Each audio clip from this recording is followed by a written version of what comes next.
Hello everyone and welcome back to my channel.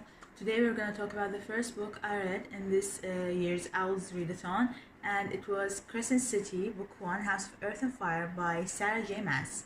Well, at first I'm going to talk without spoilers so that everyone can listen, but by the end of the video I'm going to jump into some spoiler details, so you can skip that. I'll warn you, don't worry. Yeah. So, starting with the book. Honestly, I rated it 5 out of 5. It wasn't the most 5 out of 5 book. It wasn't the most 5 out of 5 fantasy book out there. But I loved it. It did what I wanted it to do. It did what I expected from Sarah J. Maas to do to me.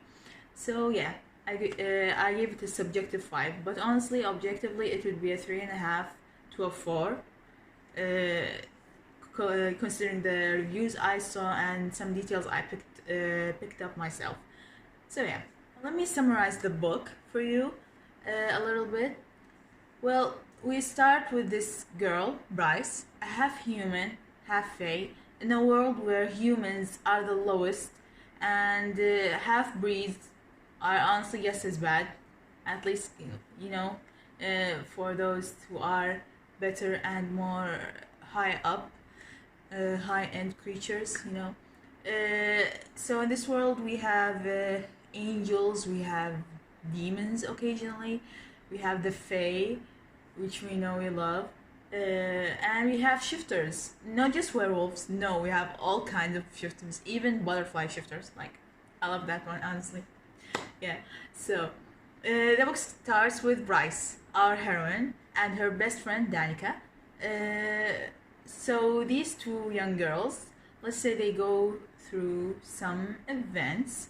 These events will affect Bryce deeply and will make her start her journey in this book with the help of her brother, with the help of an agent who is an angel named Hunt, and several other people. We will get some romance in this book, we will get action, we will get adventures, and we will get, honestly, I don't know how to describe it. There's just a little bit of everything in this book, honestly. Like, it's like, the best way to describe this book is like, you wake up with your biggest problem being how to get out of bed, and you go to sleep thinking about how you just lost your job today, and now you're gonna have to pay your loan, and you might lose your house if you don't pay your loans or mortgage or anything within the next week. That's like how I'm gonna describe it. But I don't know, it was an interesting journey. Anyway, let's start the discussion, because I'm not good with this summary thing. It's just so much to talk about, and like, I can't condense it. It's too difficult. Now, the world that Sarah J. Maas built in this book, honestly, it wanted to be bigger than the worlds she built in her other series, but she made it too big, too soon, too fast. Like, the first 100 pages of the book, there was just so much information that it was a struggle to catch up with, from the number of the characters, their names, their stories, their characteristics, the world itself, the dynamics, the different creatures, because there are so many, and like, you just start to get to know this one and you're like, oh, finally I'm getting a grip on it, and then suddenly you have another type introduced. Like, yeah, I don't know, I really like the world, but just like I said, too much, too soon, too fast. Like, yeah, it could have been distributed a little bit over the book. Yeah, like, I liked how the mermen were introduced. It was done in a way like it was somewhere distant in the book, let's say, and you got to know enough about them, not too much, not too little, just what you needed for the events that you have in front of you, which was perfect. But like, having 3 types, like, have angels and the fae and the shifters all thrown at you in the first like less than 100 pages, I think. I don't know, I was reading the APUB version. So, yeah. No, it was a lot to catch up with at first. But, like, but it gets easier later, so no worries about that. I don't know. For me, like, I pushed through it and it became easier later. For some people, it wasn't. It's a personal difference. Now, as for the pacing of the story, it was like, I don't know, it was kind of weird, but kind of okay. I was fine with it, like, especially after those first 100 pages. It became interesting, it became more and more interesting as we went on.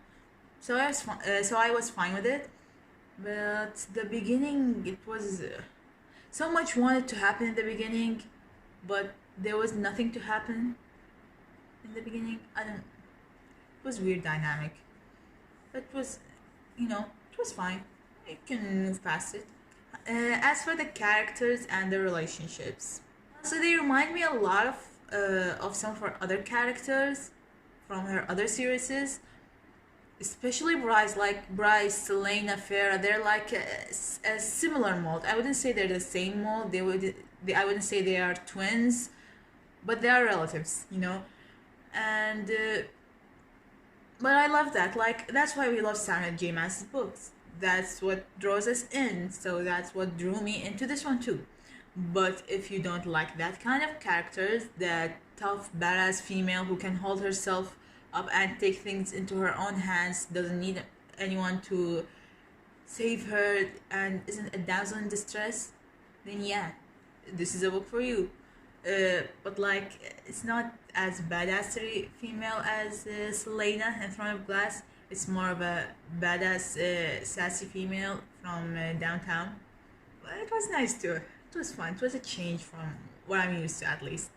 The other characters, like Hunt.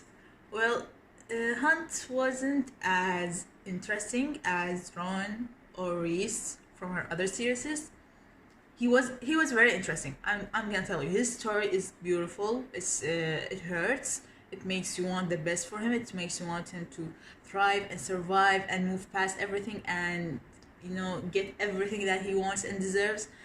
But like, you aren't as interested as the others. Like, I was honestly more interested in Ron, her brother.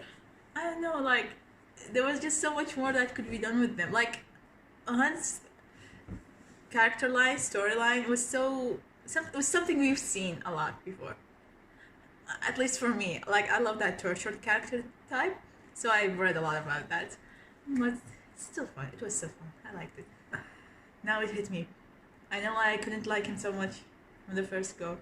You know how she always switches up the pairings, like in the second or third book? I was like, I can't trust you to stay with her, and I can't trust my heart to be committed to this OTP if it's gonna break up later. Like, I even suspected that she'd end up with Micah at some point, and we all know how that is just So yeah, that was funny. I'm still suspicious about that.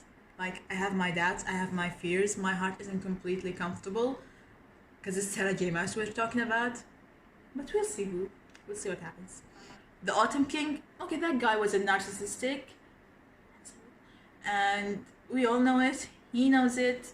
Like, nothing more to say about him, and he wasn't that interesting. Like, there are some narcissistic asshole characters that you're like, I want to know more about you. There's something hidden in you that can be fixed, or anything that comes up to our minds. We know, you'll know what I'm talking about. But this didn't happen this time. It's just like, you're a cold prick. You need to be hit and beat up and learn your mistakes. But like, you're obviously not gonna learn, at least not as much as we want you to, so just stay aside. And I'm sure he wouldn't stay aside that. He's gonna be a headache later on. I'm sure. I'm very, very sure. As for Bryce's friends, I really like them. I really like Danica. I had like turbulent emotions with her. I'm gonna talk about that in the spoiler part. But yeah, I like her. I like her in the end. And she gave us a punchline, so who hates a punchline giver? We love them. Yeah. I love Danica. The other two, Juniper and God, I forgot the name. The assassin. Anyway, I like the assassin more. Juniper was like such a sweetheart and kind of friend. She's a side character. She's more of side character than side characters. I don't know how to describe it. Like, you're nice, I like you, but I don't give a fuck about you. Now to the spoiler part. I can finally talk comfortably. Finally. Okay. So like my emotions with Bryce, I was like, I like you, girl. I know I'm gonna love you more in the future, and you do what you're doing. You're nice. That's all. I didn't have any strong, yes, this is my girl moment with her. But like there was that scene when Micah asked her out in front of Hunt and Sandriel and everyone else, and she was like, not interested. I was like, yes, finally. Because, you know what? I like seeing egos destroyed. I like it. It's fun. Ego shouldn't be too high. Egos shouldn't be too high. Someone needs to knock them down. And I love that moment. It's just so satisfying, especially knowing Micah. Let's say it that much. Also, did you notice how Sarah J. Maas loves hinting at or having multiple words in her books? Like, seriously, in Akutar, Akumov, and that series, how she had them, mention other worlds where. God, I'm forgetting names of people that I always remember their names. Yeah. The one with the short hair who's from another world and turned into a fairy came from. Like, that's the mention of other worlds, including the world where Throne of Glass series happens, and in Throne of Glass where Selena travels through, worlds and passes through the world of Akutar. Like, multiple worlds, and here we have an entire demon realm, and I'm so happy about that, and I love demons and demon realms. And Hades, did anyone notice that his name is so similar to Hades, like from Greek mythology? Because I noticed. I don't know if it's intentional. Okay, I didn't notice, my 13-year-old sister did, but like, I see you. I know, it's interesting. I loved it. Also, the Oracle. I have opinions about the Oracle. Like, it was so built up, the visiting Oracle process, how her prophecies or something is important, even though they mention it's not as important currently at these times, but we know we have a serious condition, so they will be important. But like, Hunt goes there alone, and all she does is like, stay away from Bryce Quinlan. I'm like, does she have another one that she's gonna get paired with? And you have to keep him away from her. Is this another serial situation where she tells her when the serial told Farah to stay with the High Lord, and he was meaning stay with the Reese, and this time he's like, don't stay with her so that she can be with the one she'll be with. Like, I don't know. I'm uncomfortable at the Oracle, and she reminds me of the serial, but the serial was better. The serial is our best friend, our gossip girl, and this one, I don't know. It was just so much and so little at the same time. Oh, and as for Rune, like, I solved that storyline. Like, in the end, it will be Bryce. She will be the queen or whatever. And he won't be. That's why he won't continue the bloodline, because even if he had children, they wouldn't be the kings or so on, or they would take up the mother's name or something. They would be witches, not fae. And I love Hypaxia, like, perfect. I love her so much. Like, even if I don't mean that he will be paired with Hypaxia, although we don't know what will happen. Like, I think she has a thing with that merman. Either that or they're best friends. I don't know. Like, there was some creepy looks and calculations happening there. And we know only best friends or, couples do that. So yeah, I like it though. I like whatever the dynamic is between them all. I like it. Like, these three characters. But like, I knew she was Hypaxia the moment she showed up. Why is it this one witch that has the old knowledge, even though she is so young? Like, Can you be any more obvious? Can you be any more obvious? And yeah, I'm imitating Chandler. But like, it was so, I don't know, I loved it. It was obvious, but I loved it. Also, I fucking knew there was a point for all these photos being taken. Like, yes, my prediction was real. I was like, this is either gonna be looked at as a reminiscence for grief and after being separated or something. Like, and it was used in a similar way. Like, it was torture, but it was torture by grieving what he lost. So I got my thing. But it was so weird. Like, you're an investigator. I don't know. Like, maybe I'm too used to fantasy that isn't in the modern world, and that's why the photo taking part just kept like, it's not the time for that. Just stop, please. Also, one thing that irritated me so much, why did she write vampire with a Y? It's Vampire, not Vampyr. Like, that was just, it's a small thing, but it's like, why are you doing this? I don't know, it's like you're using the same word, the same creature, why change it? So, okay, funny thing, at some point I had a 100% belief that Danica is still alive, that she's just hiding, and that she faked her death because like, I don't know, it was so convincing with the predictions that they were doing. I was like, yes, she will show up by the end, and it will be friend versus friend, or she will be like the bad guy for the next book, and I don't know, but like, no, she turned out to be the cinnamon roll we were shown that she is in the beginning, and like, I was like, I'm sorry, Danica, I'm sorry. Like, that's what I was given to think. I don't know. Or I love what they did with her. I love it so much, especially in the end, like the lighted up part. I was like, I was tearing up at this point. I love it, just perfection. Oh, one theory I had, one thing that I'm proud of thinking, and I hope is real, like the way they ate this, and I think he was talking with Jessica, the way they discussed Atlar, they discussed Hunt, it's like, is his father a demon? Like, he has a special power that no other angel has ever had, okay? And like, I don't know, like, I'm having this feeling that there must be something to make some trouble later on for him, because it's not like, it can't be that his storyline is over, everything is solved for him. No, something has to come up. So yeah, that's one suspicion that I have in me.